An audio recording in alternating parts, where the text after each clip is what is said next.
Вітаю вас, друзі! На Росії мобілізація, так само, власне, як і їхня так звана спецоперація, йде чітко за планом, за графіком, і ніякої паніки у росіян нема. Та паника, которая у меня на телефоне, у Маргариты и всех прочих. Помогите, пожалуйста, мне вернуть сына. Да, есть люди, которые испугались и которые там пытаются куда-то уехать и так далее. Усе дуже добре із мобілізацією на Росії. Росіяни просто натовпами готові помирати за Владимира Путіна, і далі буде тільки краще.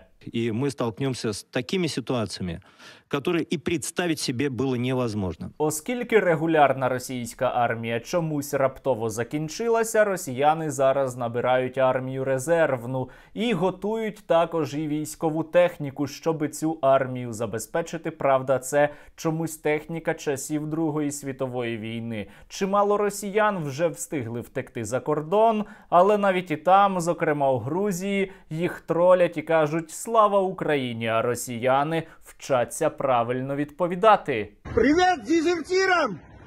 Слава Україні! Слава нації!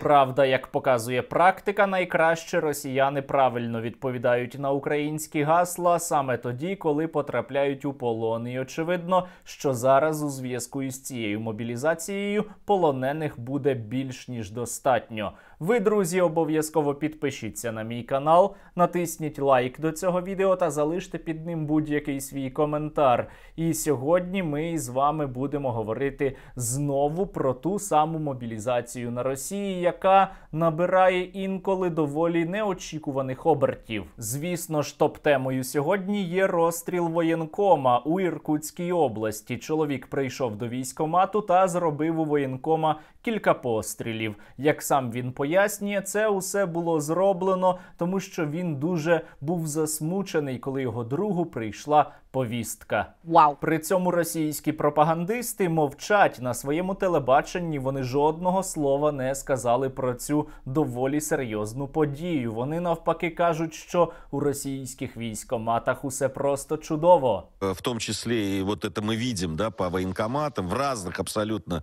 регионах России. Они-то как раз все хорошо понимают. Усе просто чудово також і у Дагестані, який має бути окремою державою. Там учора були протести, люди билися із поліцією та прямим текстом казали, що це насправді Росія напала на Україну, а не навпаки, як намагається подати Путін.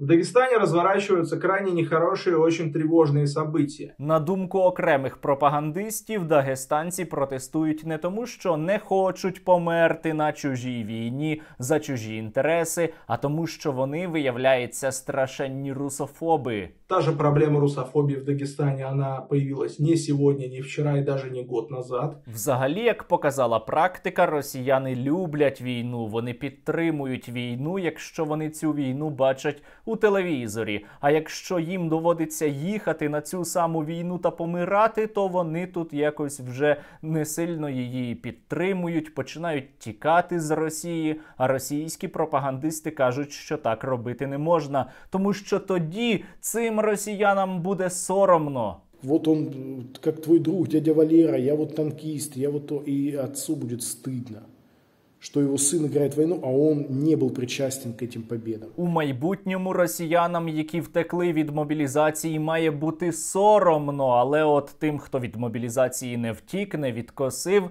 соромно не буде, тому що мертві сорому не знають. Але вмовляння, очевидно, не допомагають зупинити втечу росіян за кордон. І тоді Росія починає обмежувати їм виїзд. Для того, чтобы выехать за пределы Российской Федерации, необходимо в военкомате получить справку установленного образца. Тому що усі росіяни мають померти за Владимира Путіна, росіяни будь-якого віку. Да, в данный момент нет для военкомата города Назару ограничений по разрядам. То есть Это разряда по, в смысле, По возрасту, здоровью? это по возрасту, да. То есть это по возрастные, кто у нас это самое. Так само мають помирати і росіяни, які раніше ніколи не служили у армії. Виявляється, Владимир Путін набрехав. Казав, що мобілізувати будуть тільки тих, хто раніше служив, а на практиці ні. На практиці помирати мають усі. Призыву на военную службу будут подлежать только граждане, которые в настоящий момент состоят в запасе. Вопрос о том, что не призывать граждан, которые не проходили военную службу, каким образом не подготовлены, то есть здесь у нас тоже этого вопроса нет.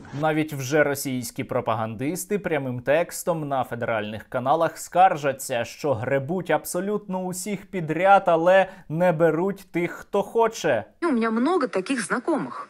Боевых ребят с конкретным опытом. Ни одному не пришла повестка. Зате повістки приходять хворим, мертвим інколи, тим, хто ніколи не служив, і навіть жінкам. Мать, одиночка причем. Нет, вот ее нужно забрать, а моих ребят, бойцов настоящих, которых я знаю десятки лично, никто не зовет. Тому що якщо Владимир Путін сказав, що росіяни мають усі йти на війну, щоби померти заради його інтересів, то росіяни, як слухняні раби, мають це робити та виконувати, мають масово вмирати. Яка взагалі різниця? Мой сын не служил и был списан. Феодосийский военкомат, как по телефону сказал, это была ошибка. Но все равно, какая разница? Превратили в пушечное мясо. Яка взагалі різниця? Лишиться її син живий чи мертвим? Навіть краще, якщо загине, тоді вона зможе нарешті придбати грабовую ладу. Так что мы остались без рук, без ног и без помощи мужчины. А ще без рук та без ніг може залишитися і її син, тому що росіян відправляють на забій, і навіть самі мобілізовані це прекрасно усвідомлюють та прямо кажуть, що їх відправляють на смерть. 180-я рота, это идет на убой.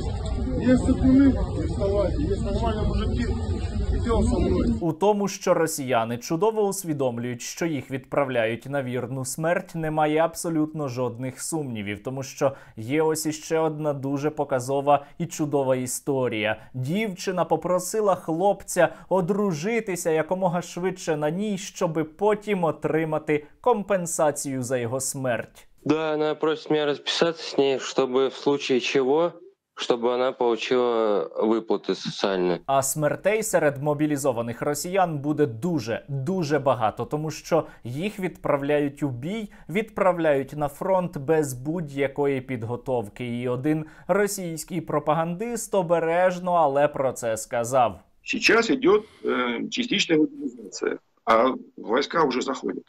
Сьогодні, вчора, позавчора. І якщо він іще був обережний у своїх висловлюваннях, то інший пропагандист прямим текстом каже, що росіян будуть відправляти, точніше вже відправляють на фронт без взагалі будь-якої підготовки, як і обіцяв Владимир Путін. Перед отправкой в части в обязательном порядке будут проходить дополнительную военную подготовку.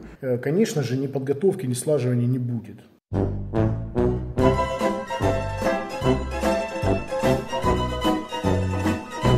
Але ви, мобілізовані росіяни, не переживайте, не турбуйтеся, усе буде добре, усе буде чудово та просто прекрасно, просто ви усі помрете. Вот, поэтому, ребят, все будет нормально, не переживайте. Ну або врятуєтесь, якщо втечете, якщо скинете Путіна, у що я особисто не вірю абсолютно, або якщо будете здаватись у полон. У усіх інших випадках буде саме так, як вам і обіцяє ваша пропаганда та ваші московські попи. Ви будете мерцями.